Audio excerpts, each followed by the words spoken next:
السلام عليكم خوتي. اليوم نتكلموا على نيجيريا منافس القدر في المباراة المقبلة من ربع نهائي كأس إفريقيا. نيجيريا منتخب قوي، منتخب مرشح للفوز بهذه الكأس، منتخب بأوج العطاء تاعو، عنده لاعبين جد جد ممتازين، على رأسهم أوسيمان، إيوبي، كاين لوكمان، وكاين آدامز في الهجوم. هادو لاعبين ممتازين.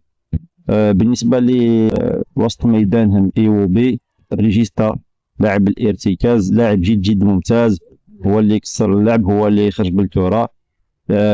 هذا اللاعب يعني لو كان نسيطروا عليه ونغلقوا له المنافذ، نغلقوا له المساحات، راح نسيطروا على وسط ميدان نيجيريا بنسبة كبيرة.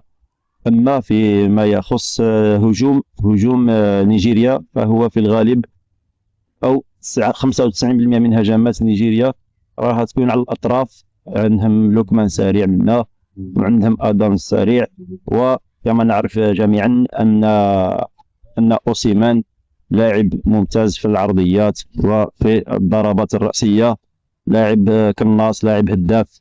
ولو انه عنده نقطة سلبية واللي هي التسللات، لاعب يدخل كثيرا في التسللات. بالنسبة لمنتخبنا، عندنا احنا وسط الدفاع لاعبين طويلين ممتازين بالكرة الرأسية أو حتى في التمركز، وحتى في خط، يعني عيسى مندي وبن سبعيني قدموا كأس إفريقيا جد جد ممتازة.